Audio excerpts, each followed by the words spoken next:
insyaallah ada jalannya, insyaallah, insyaallah, insyaallah ada. Bismillahirrahmanirrahim. Assalamualaikum warahmatullahi ta'ala wabarakatuh. Alhamdulillah arsala rasulahu bil huda wa dinil haq liyuzhirahu 'alad dini kullihi walau karihal kafirun walau karihal musyrikun walau karihal munafiqun.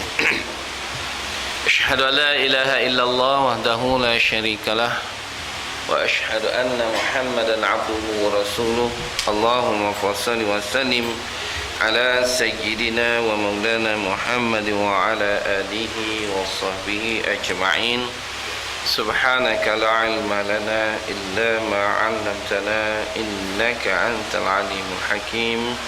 Rabbi shrah li sadri wa yassir li amri wa hlul 'uqdatam min lisani yafqahu qawli. Allahumma aftah alaina hikmataka wansur alaina min hadaini rahmatika ya arhamar rahimin. Faqala Allah Ta'ala fil Qur'anil Azim, a'udzu billahi minasyaitonir rajim, wasta'inu bis sabri was salah innallaha ma'as sabirin. Shadaqallahul azim. Wa qala Rasulullah sallallahu alaihi wasallam, man ahya sunnati faqad ahabbani wa man ahabbani kana ma'i fil jannah. Atau kama qala sadaqa Rasulullah sallallahu alaihi wasallam. Amma ba'd.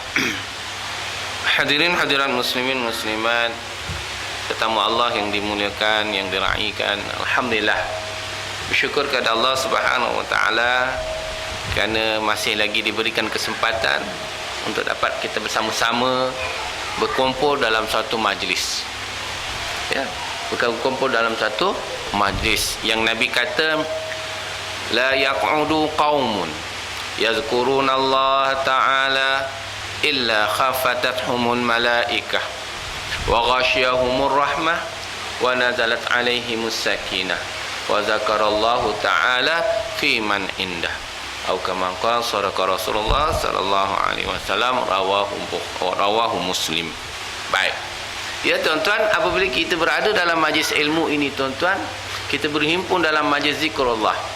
La yaq'udu qaumun, tidak berhimpun satu kaum, satu manusia yang beriman pada Allah, lalu yazkuruna Allah Ta'ala, lalu mereka menyebut nama Allah, membesarkan Allah, menyebut tentang kebesaran Rasulullah sallallahu alaihi wasallam, tentang keagungan Nabi sallallahu alaihi wasallam, berhimpun untuk mencari redha Allah, menjauhkan segala larangan Allah.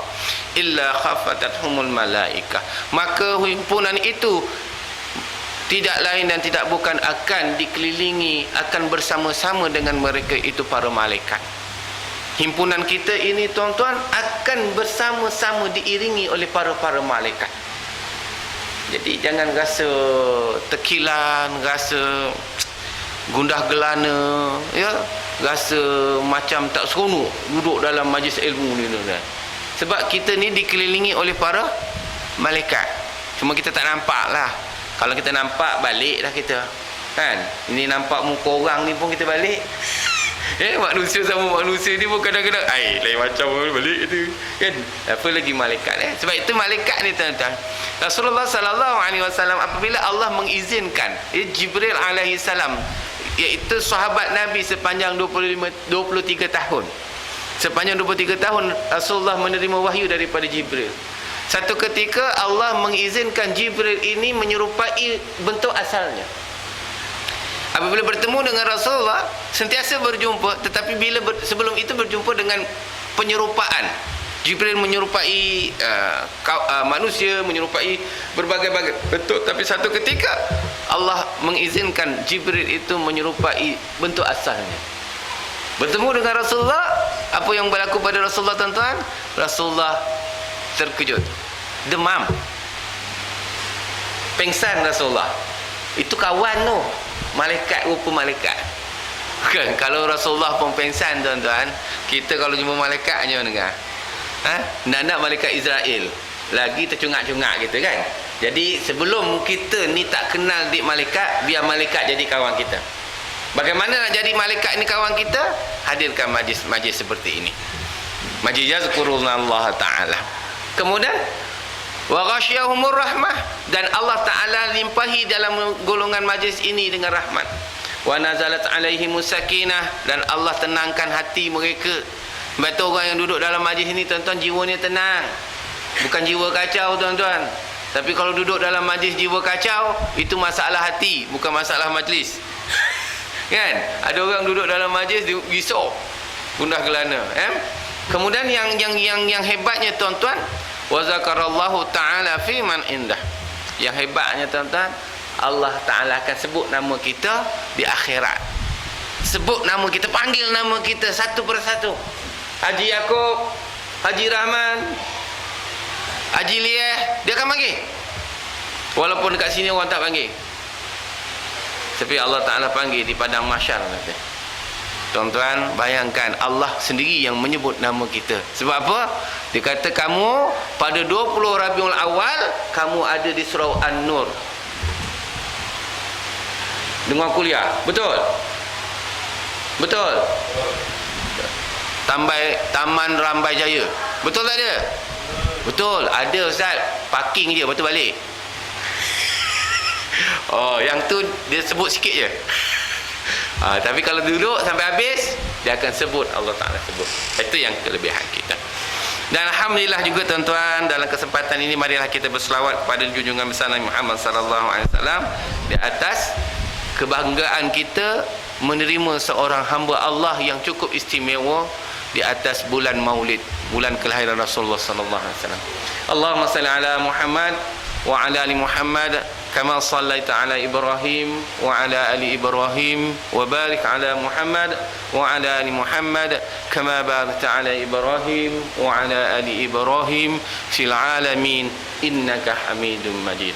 Moga-moga dengan selawat ini menjaminkan kita mendapat syafaat Rasulullah sallallahu alaihi wasallam. Sebab tu Nabi kata, siapa yang berselawat padaku 10 kali pada pagi dan 10 kali pada waktu petang, maka wajiblah baginya mendapat syafaatku di akhirat, insya-Allah. Jadi kita ni bangga dengan menjadi umat Muhammad, kita bangga dengan menjadi hamba Allah yang berada di mutaakhir ini, supaya kita ini sentiasa menjadi kerinduan kepada Rasulullah sallallahu alaihi wasallam. Sebab Rasulullah rindu kepada umat-umat yang terakhir ini. Kerana hebatnya dia itu kata Nabi SAW, mereka ni hebat kerana apa tuan-tuan? Kerana dia beriman kepada Allah dan Rasul tanpa berjumpa dengan aku. Nabi rindu, Nabi nak tengok muka-muka kita ini. Nabi nak perhati ni orang-orang yang terakhir ini, yang mereka beriman kepada Allah dan Rasulnya tanpa bertemu dengan Rasul.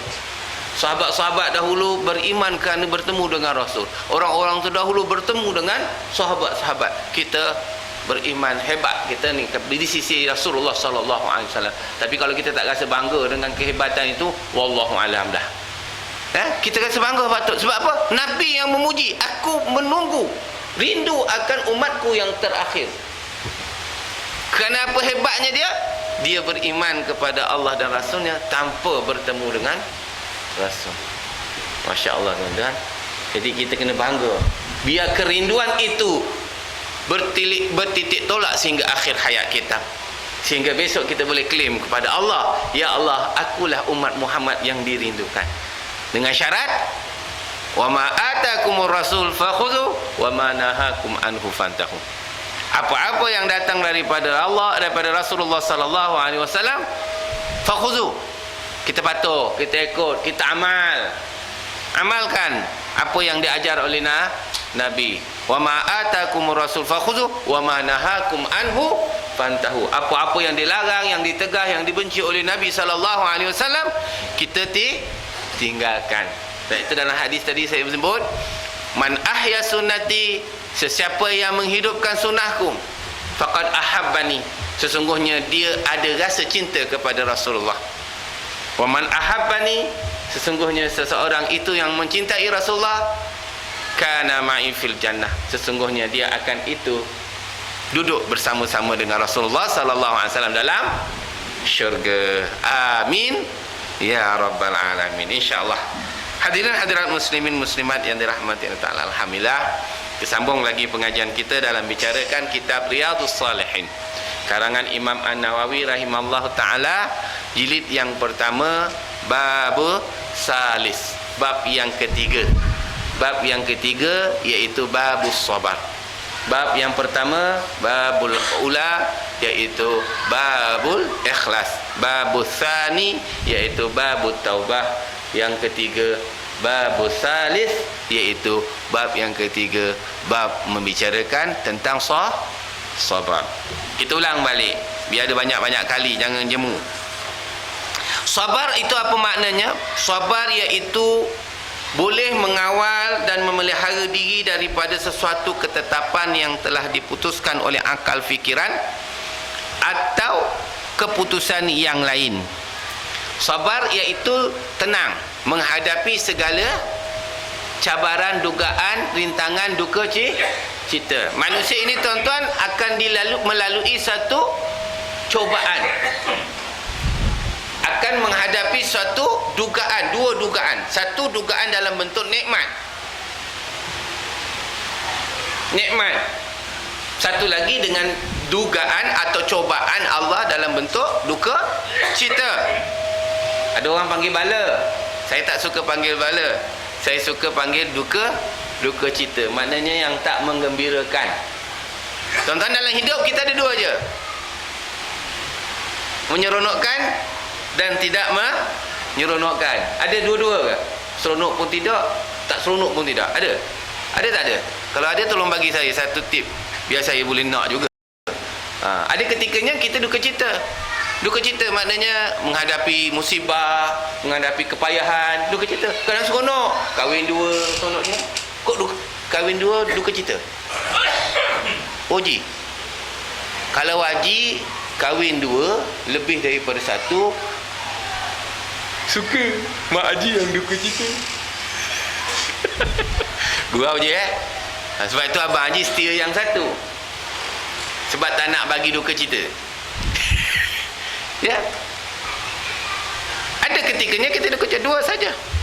Dan bagaimana kita menghadapi dua cubaan ini, nikmat dengan duka cita ini?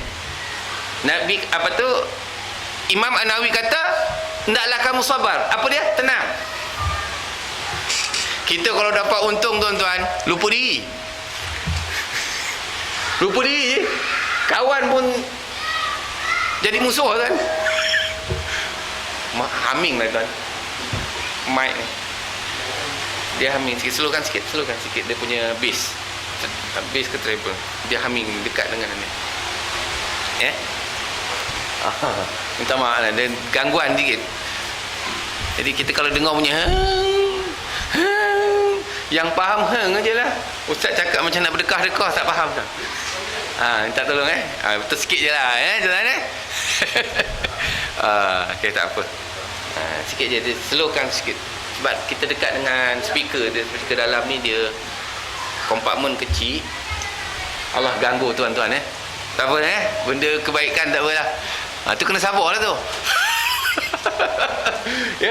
Ada kadang-kadang benda yang tak disangka, benda yang tak disangka, lalu kita alhamdulillah, cantik je, masya-Allah, masya-Allah, besar pahala tuan, masya-Allah, sayang Nabi tuan-tuan. Okey, baik. Memudahkan, betul tuan clear tuan semangat sikit dengar kan, tak apa, selesa sikit. Baik tuan-tuan, bila kita dapat nikmat, selalunya kadang-kadang kita kawan jadi musuh. Isteri pun kita tak kenal. Kadang-kadang kita tinggalkan isteri. Sebab apa? Kita mendapat nikmat. Ini yang kadang-kadang bahayanya kita bila kita diuji dengan nikmat. Kita kurang sabar tuan-tuan. Ya? Tetapi kalau kita dapat duka cita, kadang-kadang kita lagi teruk. Kadang marah tak tutup pasal. Jadi angin satu badan. Tuan-tuan, apabila menghadapi dua ujian ini, sama ada nikmat atau duka cita, tenang. Itulah sabar. Boleh tak tenang? Kalau tak boleh tenang, maknanya kita tak dapat mencapai matlabat sabar. Itu yang pertama, sabar. Sabar juga ialah mengawal diri daripada kegelisahan dan menerima segala dugaan. Maknanya orang yang sabar ni tuan-tuan, orang yang beriman, innallaha ma'as sabirin, sesungguhnya orang yang sabar ini tuan-tuan, Allah bersama dengan dia. Bila Allah bersama dengan dia, dia dididik, dia tidak gelisah. Dan dia menerima segala apa yang dihadapi, sama ada baik maupun buruk. Ini dia. Baik pun bagus, buruk pun bagus. Sebab itu tuan-tuan, orang yang sabar ni tuan-tuan, kadang-kadang orang cerca dia. Pernah satu ketika Nabi SAW bersama dengan Sayyidina Abu Bakar. Ya, datang seorang Yahudi maki hamun Abu Bakar. Maki, mencerca Abu Bakar. Lalu Abu Bakar buat bodoh, Nabi pun dengar. Orang maki, cuba kita orang datang maki kita. Kawan-kawan, kau siapa? Kan? Nabi dengan Abu Bakar, datang orang Yahudi datang probok Abu Bakar. Suruh Abu Bakar marah. Abu Bakar diam je, buat bodoh je. Nabi pun senyum je. Sebab apa? Sabarnya Sayyidina Abu Bakar. Sampai satu ketika ada satu ayat daripada Yahudi tadi terasa Abu Bakar. Lalu Abu Bakar balas balik. Nampak? Abu Bakar balas balik. Apabila Nabi melihat Abu Bakar balas balik, kalau tadi Nabi duduk, Nabi pun beredar. Masa Abu Bakar kena probok tadi, kena cerca, kena hina, kena nista tadi, Abu Bakar tak lawan, Nabi duduk. Tapi bila Abu Bakar counter balik apa yang diperkatakan oleh Yahudi tadi, Abu Bakar, subhanallah, Rasulullah SAW pun meninggalkan Abu Bakar. Abu Bakar pun rasa heran. Tadi masa aku kena, Rasulullah diam aja. Bila aku lawan balik, Rasulullah tinggalkan. Lalu Abu Bakar pun meninggalkan orang Yahudi tadi, lalu kejar Rasulullah. Wahai Rasulullah, dia kata, ya Rasulullah, kenapa kamu lari daripada saya? Abu Bakar tanya, ya Rasulullah, kenapa kamu lari daripada saya? Wahai Abu Bakar, dia kata, pada asalnya saya nak tunggu. Apabila kamu tidak melawan segala nista orang, provokasi orang, tomahan orang, walaupun betul tak betul pun, kamu stay dalam keadaan buat tak reti je. Ketika itu aku melihat malaikat mengelilingi kamu, maka aku sanggup duduk di situ walaupun telinga aku pedih, tetapi aku seronok. Sebab apa? Malaikat duduk bersama-sama dengan kamu. Sebab itu aku duduk. Aku suka kamu dikelilingi oleh malaikat. Kenapa aku lari, ya Abu Bakar? Apabila kamu melawan balik apa yang diungkapkan oleh orang yang menuduh ataupun mencerca dia, ketika itu kamu dikelilingi oleh syaitan. Sebab itu aku lari, aku tak nak duduk bersama-sama dengan syaitan. Nampak tuan? Kita agak-agak boleh jam. Kita bila orang provok kita lawan. Kita boleh lawan. Maknanya sama-sama syaitan. Sebab kita tak sabar. Maaf cakap lah. Kalau orang cakap buat henti lah. Apa nak? Tuan-tuan, untung orang yang provok kita, orang yang kata kita, orang cerca kita, tak apa, biarkan dia. Nanti ke akhirat pahalanya semua boleh kat kita. Sebab itu malaikat tunggu. Kita cakap haji ni harap aja JK, tapi surau pun tak pergi. Engkau jangan main-main. Lawan dah terus. Minta maaf bukan haji sini tau, haji Mbak Lin. Jadi malaikat pun lari lah. Bila malaikat lari, yang masuk syaitan. Macam ada can. Itu makna tingkatan sabar kita nak letak begitu. Penat Syekh. Memang dia kata kalau orang lain kau bodoh lah, kalau aku lama dah aku sigi orang tu. Itu cakap orang syaitan. Cakap orang tak beriman, dia memang perbuat balik. Kau ada jawatan, kau boleh diam je. Kalau aku bagi dah. Betul tak? Itu bahasa kita. Sebab kita tak menghayati konsep sabar. Kadang-kadang orang nasihat kita, Bila nasihat tu tak gagah lah juga nasihat. Kadang-kadang angin juga orang nasihat kita. Macam aku bodoh sangat ke mak kan. Sebab tu kalau ustaz bagi ceramah ni kadang-kadang bila berdesing telinga tu, faham lah tu. Tu kena batang hidung tu. Tu pun nak marah ustaz juga.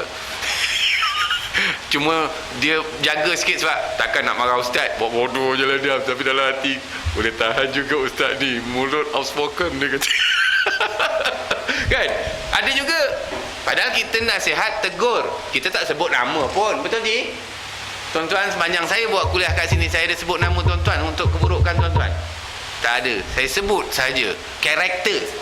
Jadi saya tak sebut orang. Jadi yang terasa tu pasal apa? Yang terasa tu pasal apa? Saya tak sebut siapa pun nama. Saya kata sekian buat perangai begini. Jadi yang marah tu maknanya dia buatlah. Saya tak sebut nama kan? Ada rekod ni Boleh semak balik. Kalau saya sebut pun Haji Rahim itu pun saya bukan kata cerita buruk. Saya bagi contoh. Boleh tahan kan? Tak tahulah kalau tuan-tuan berasa hati juga, wallahualam, tak kata apa kan. Itu dia, sabar. Sebab itu tuan-tuan, sabar ini banyak dia punya. Sebab itu as-sabru nisfu iman. Sabar itu separuh daripada iman. Maknanya tuan-tuan, siapa yang sabar, dia telah merangkami 50% daripada iman dia. Yang 50% lagi adalah amal dia, taubat dia, zikir dia, sedekah dia dan selainnya. Separuh itu adalah sebab itu Nabi SAW, kita belajar, ini tausiah yang kita kena belajar daripada karakter akhlak Rasulullah. Rasulullah, dia tidak akan membalas sesuatu kejahatan dengan kejahatan. Rasulullah akan membalas kejahatan dengan kebaikan. Sabar 23 tahun. Sehingga kan sebelum wafat Nabi SAW pun, Nabi berada di bukit Arafah, di Arafah, Nabi berkhutbah. Sebelum khutbah itu Nabi kata, wahai sekalian manusia, adakah aku ni telah menyampaikan segala arahan ataupun wahyu Allah? Ada lebih kurang 150,000 ketika itu. Ini khutbah wada ataupun khutbah terakhir Nabi. Nabi berduduk di atas bukit. Wahai sekalian umat-umatku, sekalian manusia yang beriman, adakah aku tidak menyampaikan apa yang telah disampaikan, yang telah diwahyukan kepadaku? Maka semua cakap sudah. Nabi bimbang, khawatir kalau ada lagi yang tak sampai apa yang disampaikan Allah kepadanya. Khawatir Nabi sebelum wafatnya, Nabi tak nak ada tanggungan seperti itu. Sebab itu Nabi, tuan-tuan, apabila datang sesuatu ujian, Nabi membalas dengan doa yang baik. Kita macam mana? Kita kalau jahat, balas jahat lah. Tak dapat kasar, menghalui ya.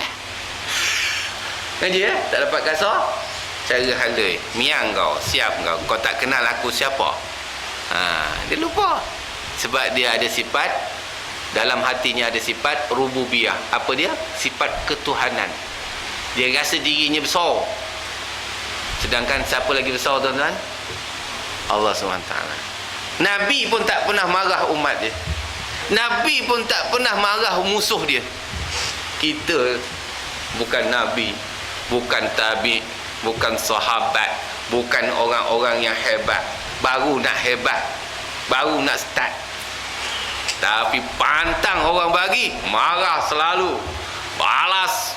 Puas hati saya, Ustaz. Tak dapat cara ni, bantai aja padan muka dia. Jadi kita kena genung. Sabar ini adalah salah satu daripada jalan orang yang soleh. Sebab itu Nabi mengajar sahabat-sahabatnya supaya sabar. Ya. Macam ada seorang badui datang ke Masjid Nabawi, ketika itu dia buang air kecil dalam masjid. Ni tuan-tuan dah tahu ceritanya. Nak cerita bagaimana Nabi mengajar jemaah di situ, jangan kejar dia, jangan sakiti dia. Sebab orang badui ni orang kampung, orang ulu. Macam saya lah, orang ulu, bertamu ulu. Jadi kalau datang cakap outspoken, orang ulu. Tuan-tuan orang pekan. Orang pekan ni dia ada sensitif sikit. Bahasa nak kena standard. Macam saya ada baru ni saya ada ceramah Maulid lah baru ni. Saya kadang-kadang cakap bahasa kampung. Orang kampung saya, orang Ulu. Saya cakap berak. Ada orang gelak. Kik kik kik kik kik. Habis nak cakap apa? Nak jaga bahasa jaga. Buang air besar. Kalau buang air besar, budak-budak pun dia kena translate lagi. Buang air besar tu buang apa tu? Yang besar ke yang kecil dia buang? Kalau cakap berak, standard. Daripada kecil, orang pandai, orang bodoh, orang cerdik, orang Ulu, orang Bandar semua kenal. Betul tak? Saya kata nak kena tak? Tak ada sensor, saya kata potong je. Saya kata senang. Berak. Nabi mengajar macam mana cara berak. Kan senang, nak cakap pun senang. Nak susun ayat pun senang. Kan? Nabi mengajar cara buang air besar. Betul lah juga. Tapi lambat sikit nak faham. Kalau saya cakap berak, tuan-tuan faham tak ni? Semua faham, tak payah nak translate lagi lah. Kan? Lepas tu saya kata tai. Orang duk, ustaz tai. Dia kata nak tukar najis. Tukar najis boleh. Tapi kalau saya cakap tai, semua kenal lah. Orang cakap, ada ke? Tai anjing, orang cakap apa? Tai anjing. Ada orang cakap tai ayam. Bukan tai pula. Dia kata najis anjing ada. Ada tak orang cakap najis ayam? Tak ada. Tai dia. Jomhor orang Malaysia, orang Nusantara bersebut tai, semua tahu. Indon wa Emma, Thailand wa Emma, apa tu Filipin wa Emma, Singapura wa Emma, sebut tai semua kerti. Salah juga saya cakap. Contohlah orang Ulu. Tu gurau. Jadi jangan kata ustaz ni tak sensor lah mulutnya. Lucah. Sebut berak tu nak tai lucah. Penat lah saya, penat. Boleh je? Kau Haji marah ke? Ustaz jaga standard kita ni orang up sikit lah. Kan ni baca kadang-kadang nak bombastik sangat kita pun risau. Kan? Dia macam satu dia nak sebut committed. Dia nak sebut committed. Marilah kita sama-sama committed dalam menjayakan wawasan yang dijalankan oleh kerajaan. Tapi pasal dia tersilap sebut, marilah kita sama-sama patut committed, tapi dia oleh kerana nak jaga standard, dia nak kontrol sangat bahasa. Marilah sama-sama kita ke metod dah betul. Kadang-kadang bahasa tu orang kampung tak faham, ke metod ke committed. Committed tu benda cakapkan kita bekerjasama kan senang. Tak, nak jaga standard pasal high level. Ngaji tinggi kena baca committed. Pakcik kampung kerjasama. Minta maaf iklan. Baik-baik committed jadi ke metod. Hati-hatilah dengan remaja-remaja sekarang. Sebab jenis-jenis dadah amat berbahaya. Di antaranya ialah heroin, marfayan. Ada jenis dadah baru, marfayan. Kita termenung kejap marfayan. Rupanya morfin. Mana je marfayan? Tapi nak jaga. Dia tak reti tapi nak jaga. Jadi tak payah susah-susah diri. Cakap je bahasa tu. Orang tak suka dengar, diam-diam saja. Boleh je iklan. Marfayan pergi dia. Morfin, habis tulis Arab, tulis Jawi kan. Marfayan, mim ra fayanun. Marfayan lah. Padahal morfin. Itu dia tuan-tuan. Jadi minta maaf. Jadi orang Ulu datang masuk masjid Nabi. Nabi ketika ada sahabat-sahabat semayang. Lalu Saidina Umar dah nak cabut pedang. Orang hajar dia kata ni badui, tak kerti masuk masjid tadi. Nabi kata, "Ya Umar, duduk. Sahabat lain semua nak kejauh. Duduk. Biarkan dia. Habis dia kencing, panggil dia. Bawakan dia pergi mana tandas, suruh dia bersihkan. Kamu, wahai Umar, kamu pergi kambuh je. Dia punya dulu lantai pasir je. Bila dia buang air, dia jerap, tutup je dengan pasir. Nabi mengajar jangan disakiti orang yang membuat sesuatu. Sebab apa? Dia orang Ulu. Dia tak tahu proseduring ataupun cara-cara masuk masjid. Dan dia bukan orang Islam. Dia ingat ni tempat apa? Masjid. Dia bukan tahu. Bukan ada tulis Masjid Jami Tanjung Minyak. Dia tak ada. Dulu zaman Nabi mana ada tulis nama. Jadi dia datang ingatkan wakaf. Dia pun buang. Maka Nabi kata jangan. Tengok cerdiknya Nabi suruh ajar sabar. Sebab apa? Kalaulah bayangkan tuan-tuan, kalau dia tengah kencing ketika itu, kita segah dia, dia lari lintang pukang. Menjejih banyak tak tuan? Menjejih lah tengah kencing. Itu yang katakan cikgu kencing berdiri, anak murid kencing berlari. Tu berlari gede. Habis satu masjid. Sebab apa? Dia dalam ketakutan. Tahu tak? Akan menyebabkan lagi masalah. Biar dia selesai dulu.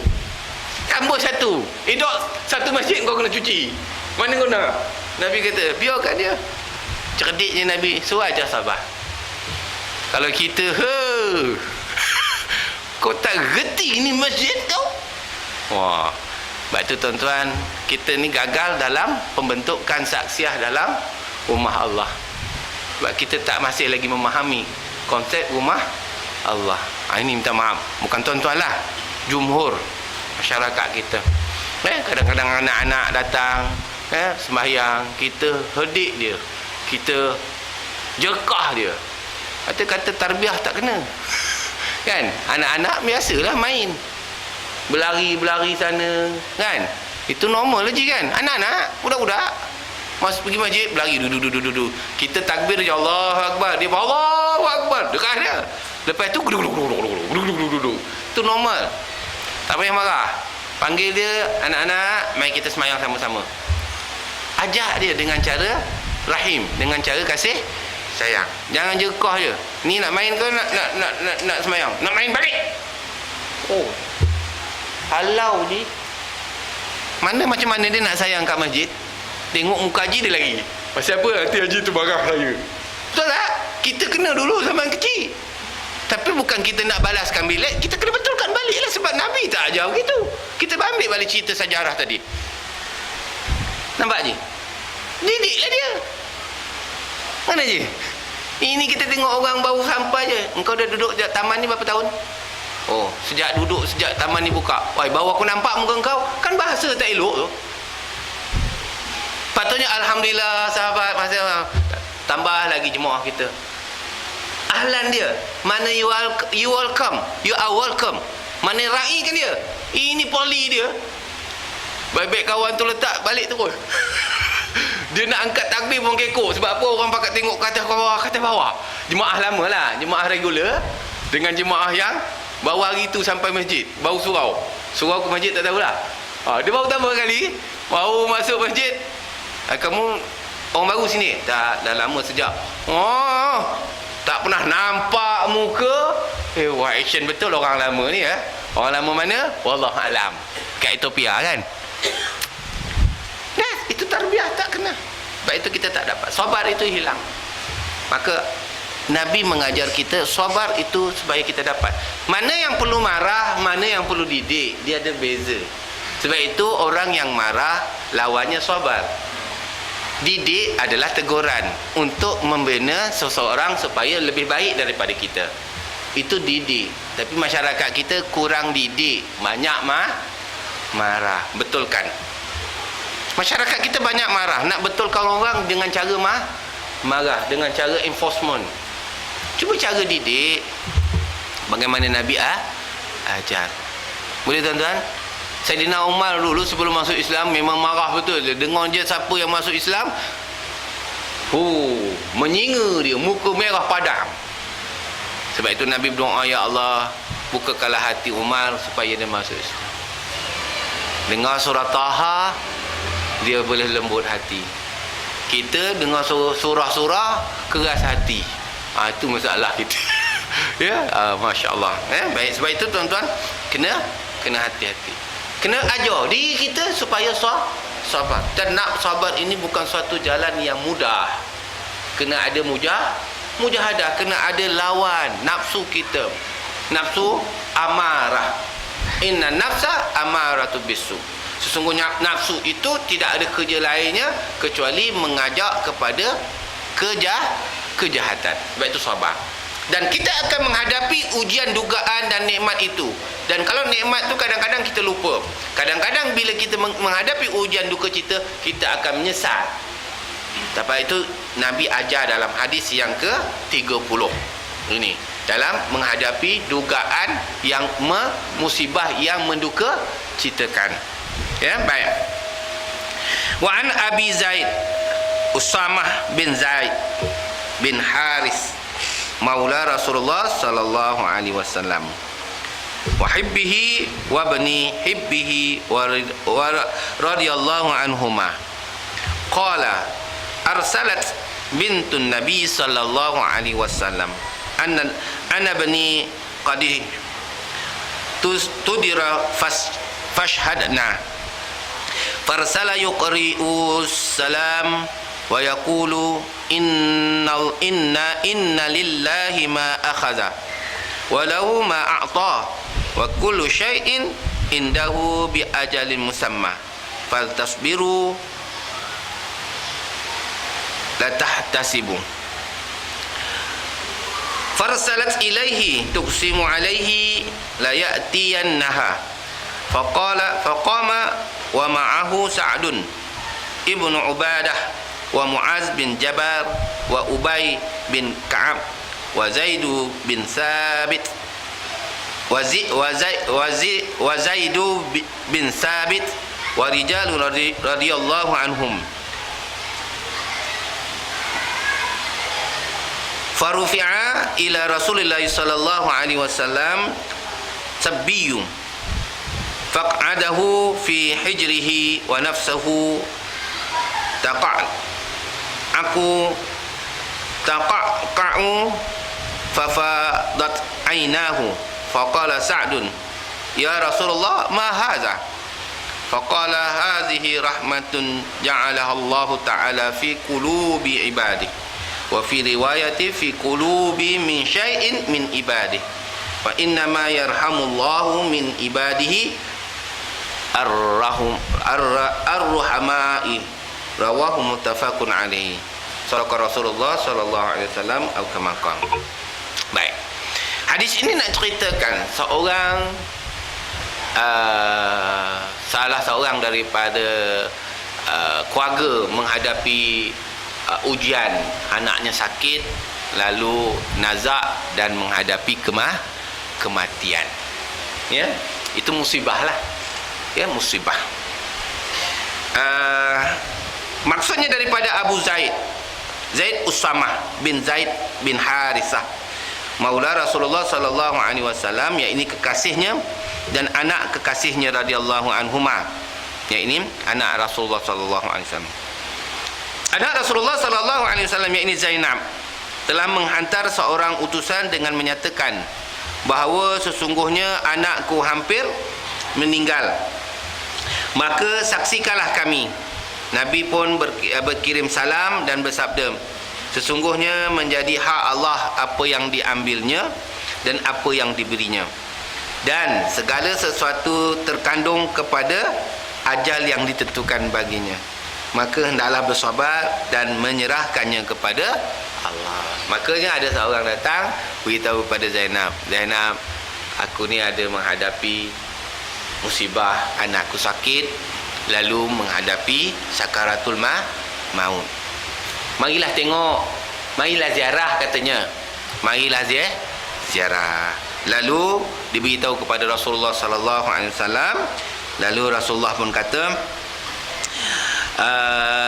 Nabi pun berkirim salam. Kirimlah salam pada sahabat tu, sabarlah dalam menghadapi perkara tersebut. Kerana apa yang berlaku itu adalah daripada Allah. Maknanya qalu inna lillahi wa inna ilaihi raji'un. Maknanya kita ini daripada Allah dan kepada Allah lah kita akan kembali.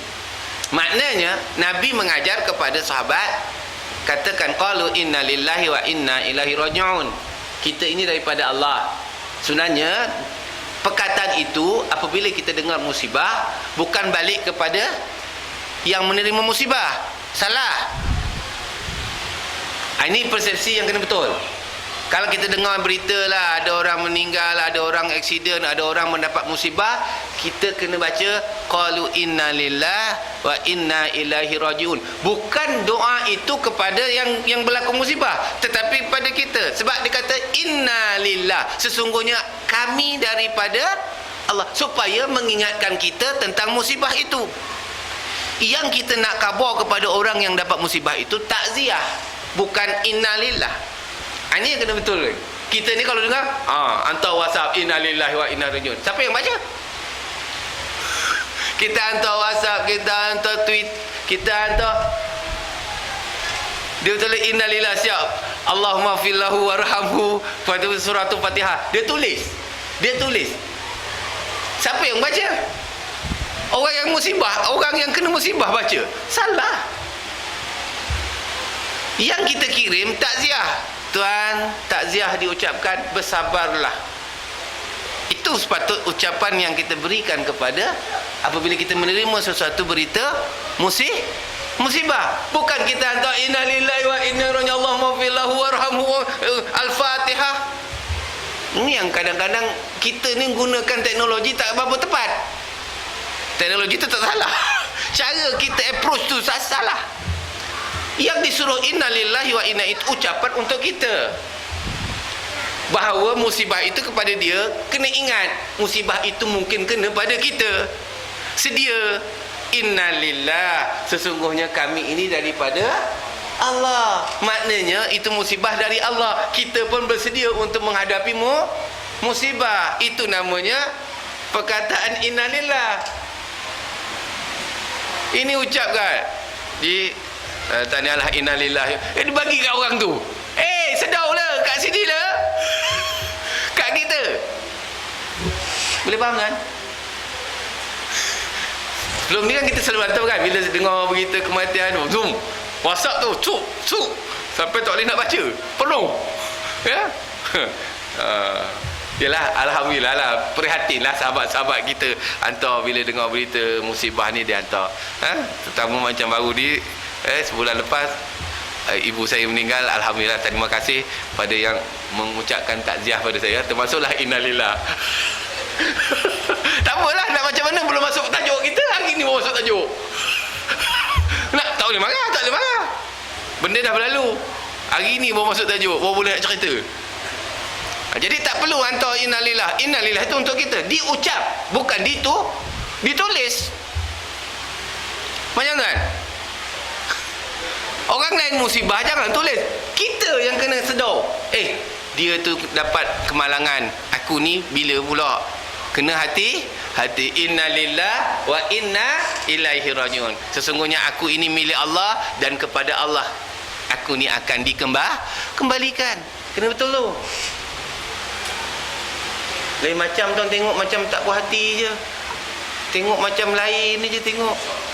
Tak, selama ni dia kata itu yang kita buat, Ustaz. Pasal kita buat, kita tak belajar. Maaf cakap lah. Maaf ya. Tonton, okey, tonton minta maaf saya cakap. Ini soalan cepu mah lah. Tonton yang dapat kaedah innalillah ni, tonton belajar kat mana?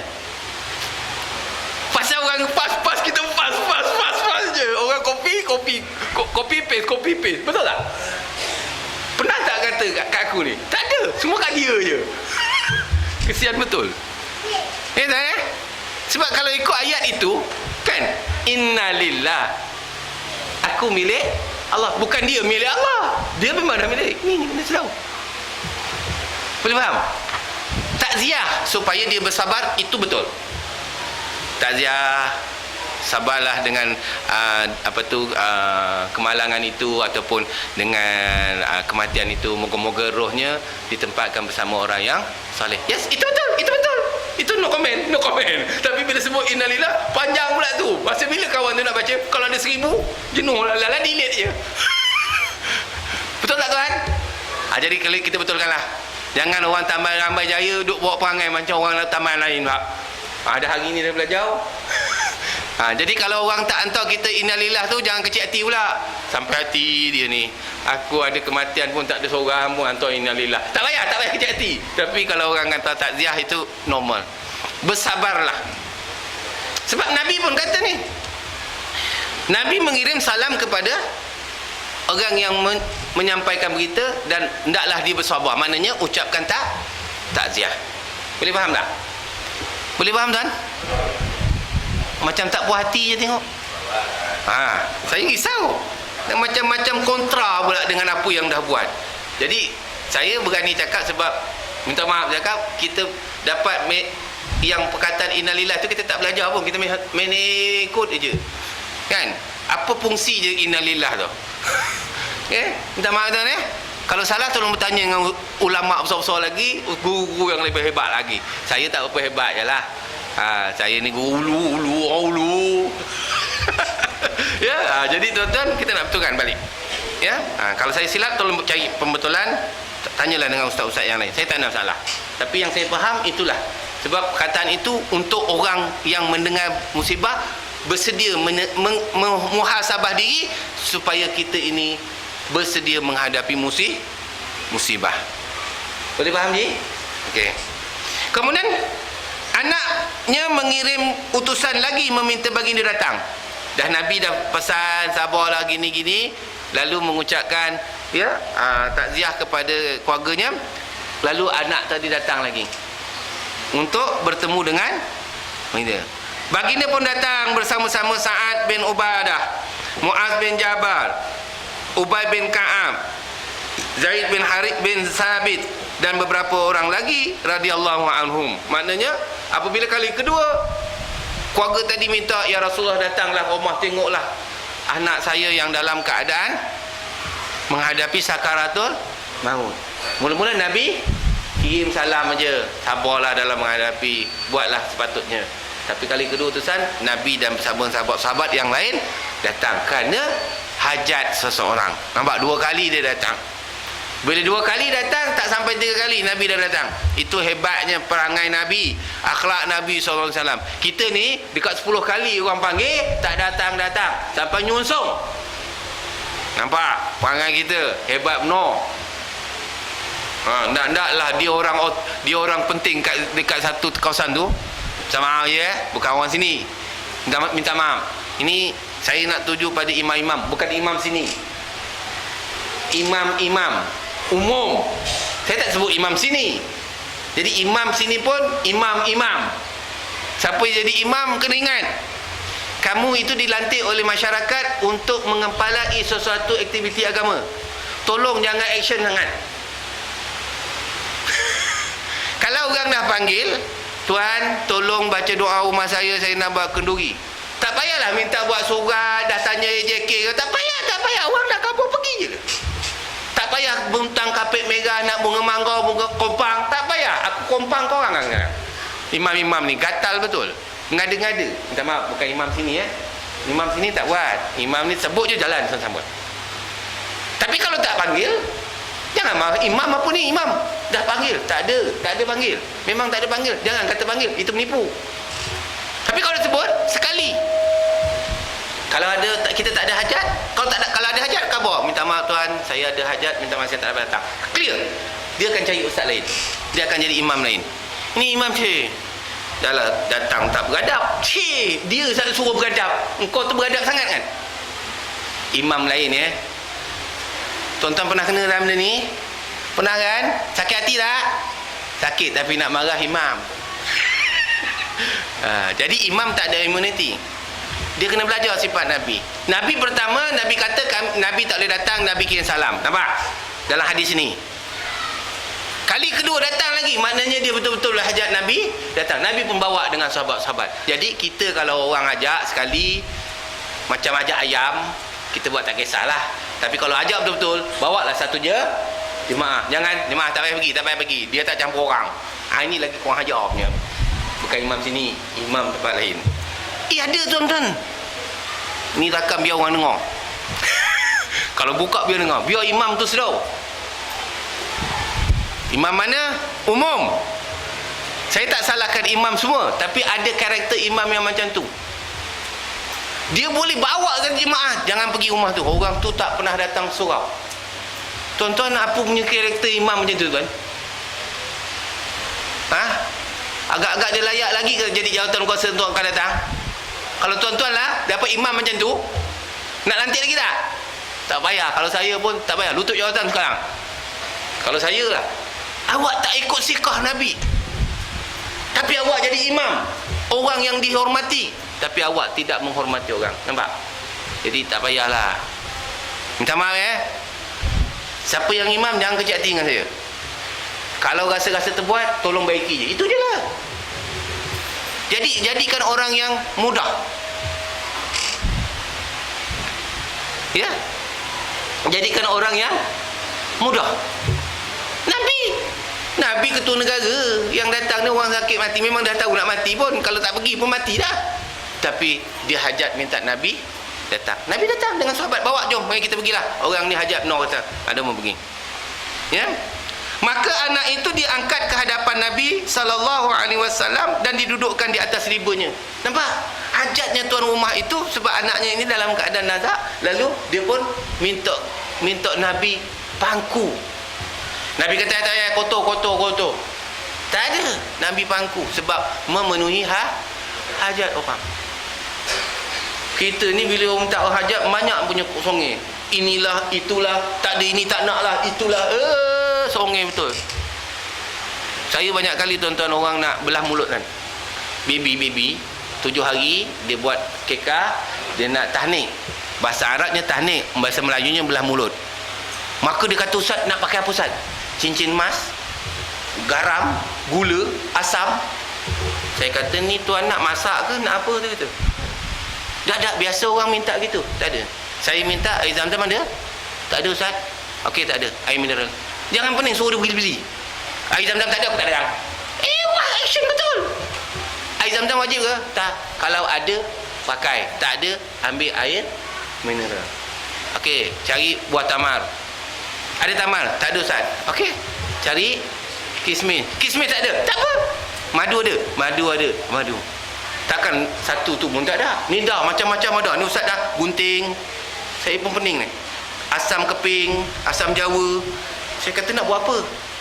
Nak bagi cecah kat dia. Ni tak ada. Tepikan. Saya punya alat 2 je. Air zam-zam dengan manisan. Cukup. Kelapa, buang. Air kelapa saya minum. Tak ada letak kelapa lagi. Ni kelapa buat apa ni? Biasa orang buat. Tak nak. Betul kan? Jangan marah. Ni tak payah. Tak payah pening-pening. Benda tak ada, sudah. Mana yang ada? Semua tak ada. Bawa ambil gula. Manis. Cukup. Bukan nak banyak pun. Ni letak macam-macam. Ni cincin emas ni buat apa Ustaz? Keruk lidah ni Ustaz. Keruk lidah apa Ustaz? Nanti suara sedap. Suara tak sedap kalau tak mengaji. Suara yang paling sedap adalah suara mengaji. Walaupun bunyi macam lori sampah. Sedap. Sebab apa? Setiap apa yang kita sebut dapat pahala. Itu suara sedap. Suara sedap apabila kita cakap dapat pahala. Itu suara sedap. Walaupun bunyi macam lori sampah. Tak apa. Bukan nak sedap macam qari tu. Qari tu semua pakat. Orang tak boleh masuk lah. Kalau nak semua sedap macam tu kan. Allah Ta'ala anugerahkan manusia masing-masing punya suara. Suara tu tak boleh dibuat, tak boleh dicanai. Itu semua karakter masing-masing Allah dah anugerah. Jadi dia baca A'udzubillahi minasyaitonirrajim. Itu yang paling sedap. Daripada aku cinta padamu walaupun merdu tak sedap. Tapi orang kita itu sedap. Apa mengaji macam tu, tak payah mengaji. Wang hajar punya orang. Dah suara tak sedap, mengaji tak bagi mengaji. Nampaklah? Itu hati rosak. Marahlah. Baru nak karaoke Ustaz. Tak jadi lagi ni. Karaoke tak ada. Tak ada sedap. Walaupun suara puluh hidu. Ya, kilauan mas. Gegar baganza kah? Awanza kah? Apa benda kah? Sorry. Belah. Tak sedap. Hak sedap baca Quran. Walaupun alif lam mim itu je, itu pun sedap dah.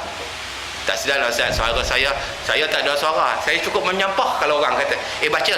Saya tak boleh baca Ustaz, suara tak ada. Habis yang kau cakap boleh tu, suara tak boleh kan? Geram betul kan? Sembang boleh. So baca alif lam mim pun tak boleh. Faham tak Ji? Satu huruf 10 pahala, 3 huruf dah 30.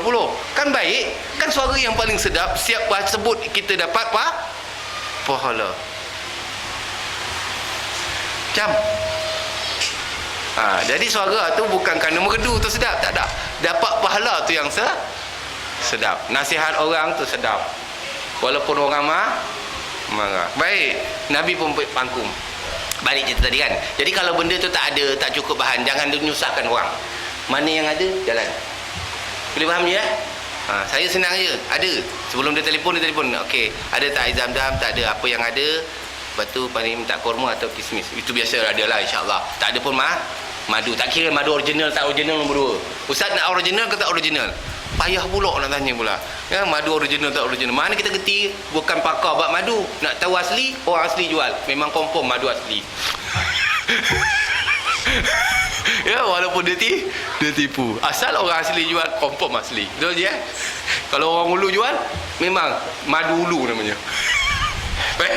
Baik pula baik. Nabi pun terima.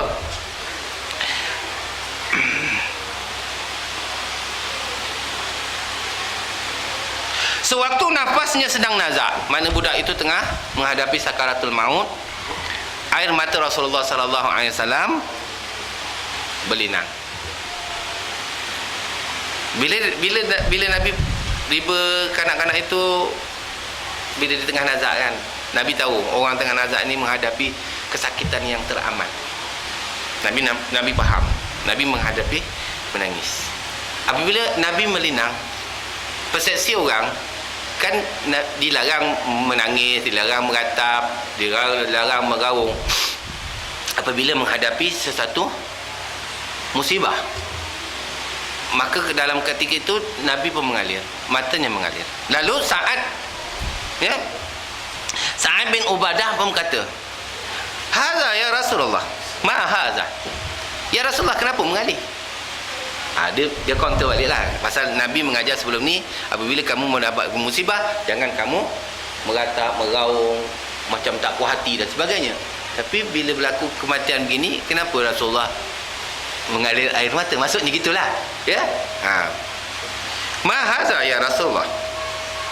Apakah ini ya Rasulullah? Baginda menjawab, katanya, faqala hazihi rahmah ja'alaha Allah Ta'ala fi qulubi ibadih. Maka Nabi pun kata, Nabi menjawab, ini adalah rahmat yang telah dijadikan Allah dalam hati hamba-Nya. Itu adalah fitrah yang Allah Ta'ala kata, kesedihan dalam hati kepada orang yang menghadapi kepayahan adalah suatu rahmat. Satu rahmat. Tuan, maknanya kalau kita contoh barang kita hilang, kita nangis, itu normal. Itu normal. Yang tak normal menyalahkan orang. Itu tak normal. Faham je? Selipar kita hilang.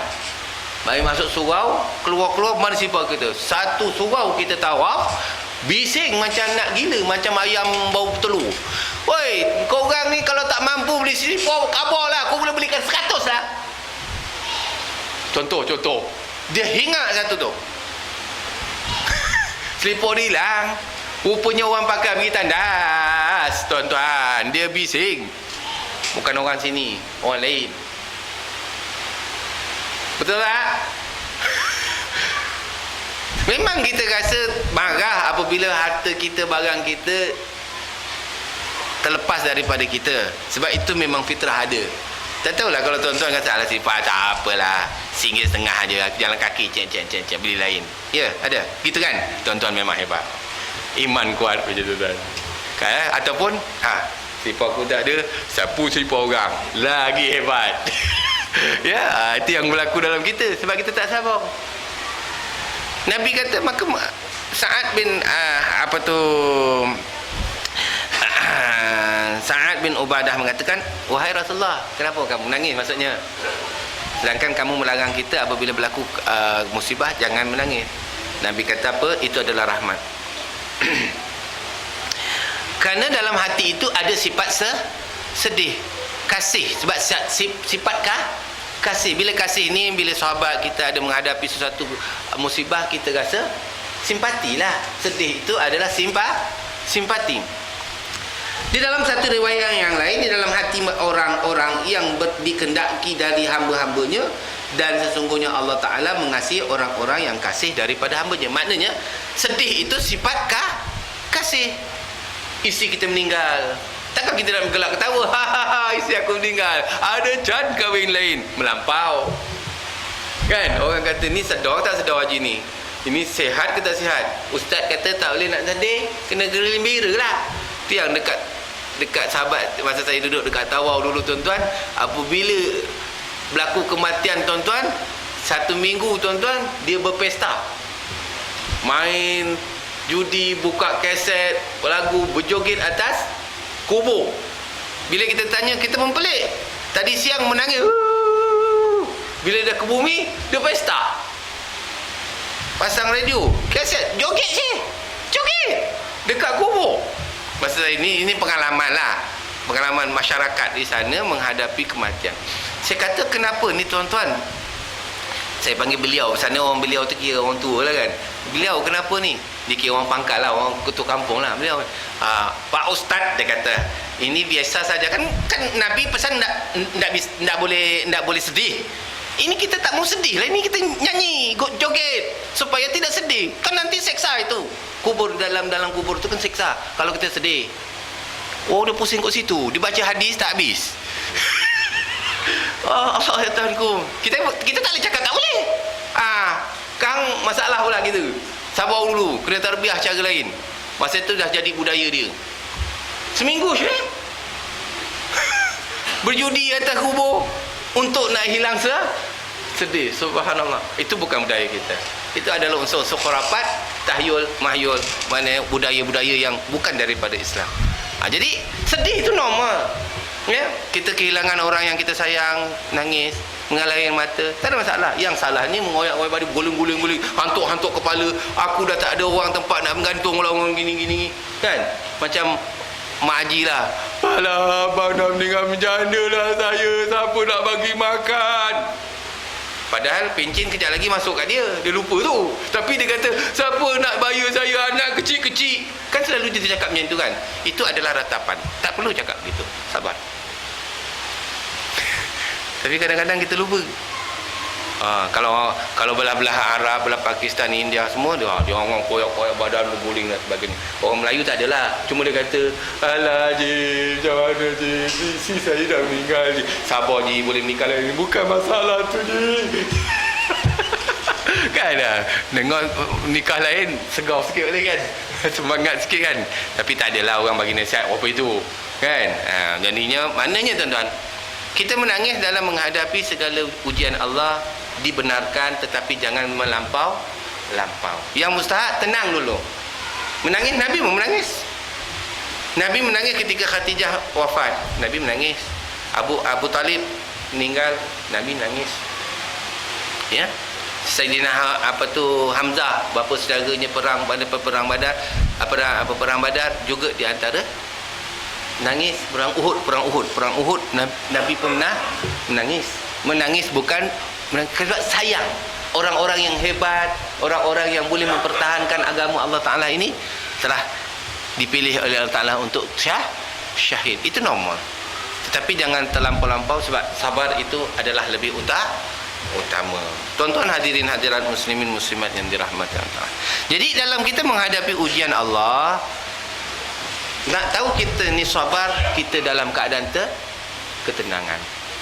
Betul-betul dalam pengalaman saya, ya, bila ibu saya meninggal baru-baru ni, saya memang sedih tu normal, tetapi saya rasa sesuatu yang agak rasa tak tahu saya nak sebut, tetapi luar biasa bagi saya. Sebab sebelum ini saya boleh memandikan orang lain dengan tak ada rasa apa pun. Tapi bila sampai nak mandikan ibu saya rasa macam tak boleh bergerak. Saya tak boleh bergerak. Tak boleh, saya pegang je, saya dah jam. Mereka kata jam. Saya kata, kenapa ni, dosa saya ke apa benda ke? Saya jadi macam tergamam tau. Lama juga sehingga nak habis selesai tu baru saya boleh gosok mandikan ibu saya. Saya pun menangis. Sebab apa? Saya menangis kerana kenapa saya tak boleh mandikan mak saya dalam keadaan sekarang. Sebelum ini saya dah mandikan orang, beramai-ramai orang meninggal saya mandi. Kenapa mak saya sendiri saya tak mandi? Sebab hajat kita memang kita tak mandi.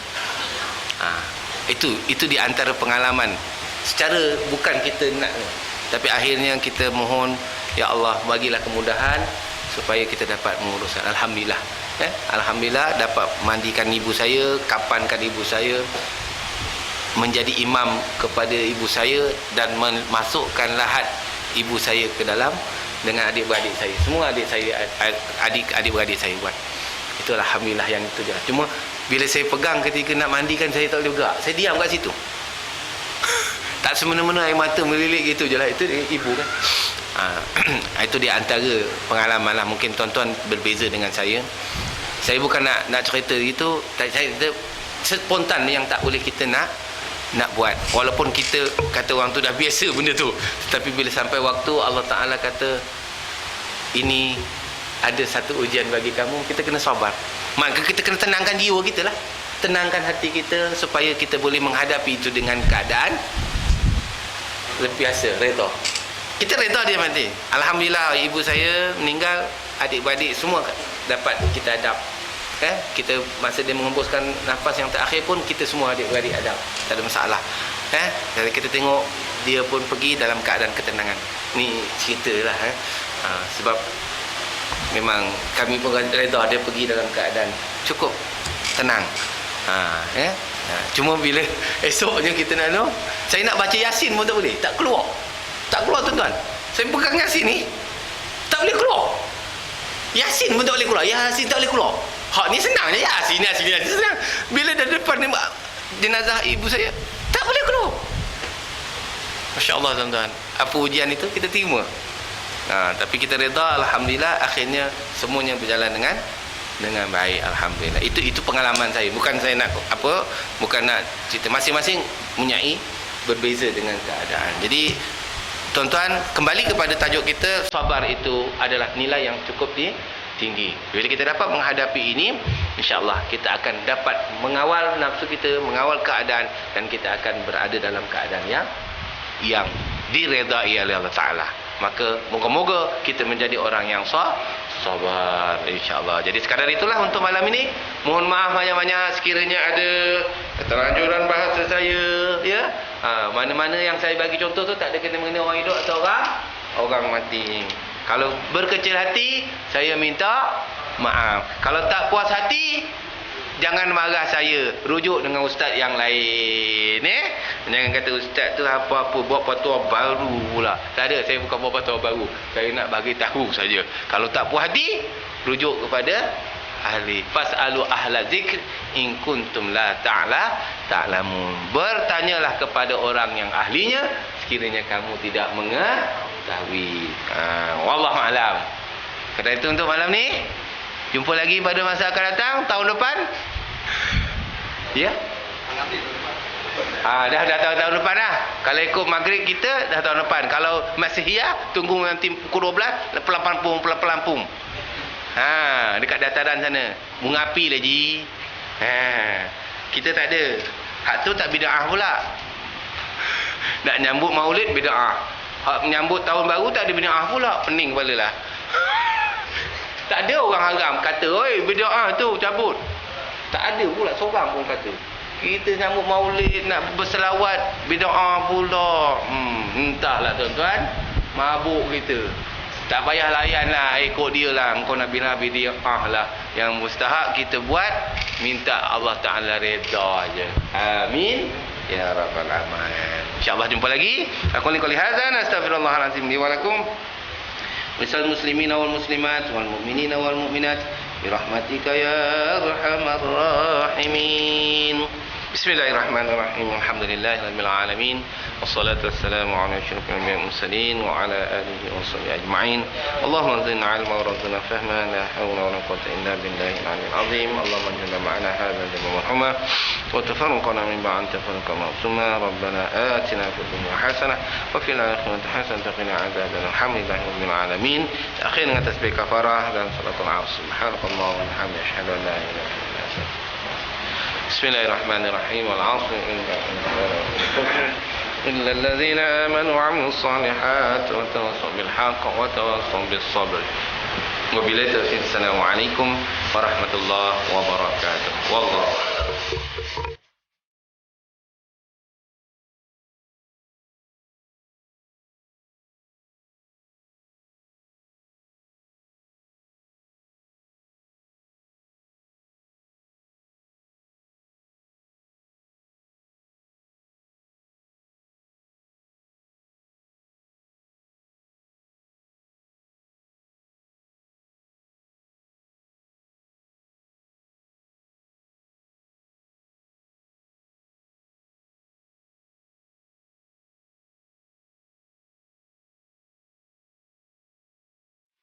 Let's raise